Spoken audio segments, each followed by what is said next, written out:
మూడో రోజు అన్నపూర్ణాదేవికి పరమాన్నం చేసుకుందాము. దానికి కాను 3 గుప్పెళ్ళ బియ్యం తీసుకొని ఆ బియ్యాన్ని 1-2-3 సార్లు కడిగేసుకొని ఇప్పుడు ఆ బియ్యంలోకి 1 గ్లాస్ నీళ్ళు అలానే 2 గ్లాస్ పాలు వేసుకోవాలి.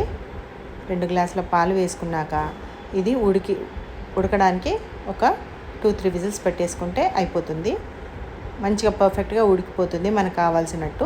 ఇప్పుడు ప్యాన్లో కొంచెం నీళ్లు పోసుకొని 3 గుప్పెళ్ళ బియ్యం తీసుకున్నాం కాబట్టి అట్లానే 3 గుప్పెళ్ళ బెల్లం వేసుకొని తిక్కుగా అయ్యేంత వరకు ఉంచుకోవాలి. పాకం అవసరం లేదండి, తిక్కుగా అయ్యేంత వరకు ఉంచుకుంటే సరిపోతుంది. ఈ లోపల మనము అది చల్లగా అయ్యి పాకం అయ్యి చల్లగా అయ్యే లోపల నెయ్యిలో కాజు కిస్మిస్ ఫ్రై చేసుకొని దీన్ని కూడా పక్కన పెట్టుకోవాలి. ఇప్పుడు అన్నం ఆవిరిపోయినాక ఒక్కసారి మూత తీసుకొని చూసి బెల్లమును అలానే అన్నము చల్లగా అయినాక 2 కలిపి పైనుంచి కాజు కిస్మిస్ వేసుకోవాలి.